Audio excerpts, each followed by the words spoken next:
FYI, this product was sent to me for my honest review.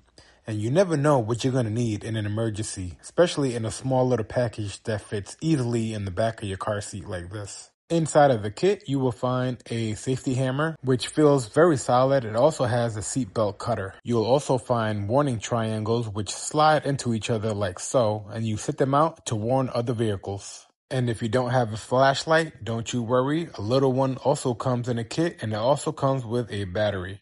And if you need to check tire pressures, it comes with a manual tire pressure, non-digital, no batteries necessary, and will always work.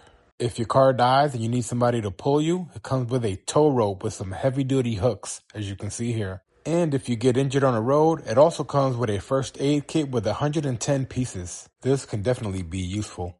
If you need air in your tires, it also comes with a lightweight air compressor, which will also come through in a pinch. It doesn't really look like it's super high quality, but as long as it works, I'll be okay with that. Now, if you need to fix a flat tire, it does come with a little kit here, but it's not sealed, so you'll have to keep an eye on the freshness of the little rubber plugs and a reminder on your phone. And in the rain with no umbrella, they got you covered with a little poncho as well. And for nighttime emergencies, it's nice to have a nice reflective vest to make sure people can see you out on the roads, as well as a pair of gloves with some grippies on it so you can hold things tightly. And lastly, a nice set of jumper cables for dead batteries. I hope this was helpful.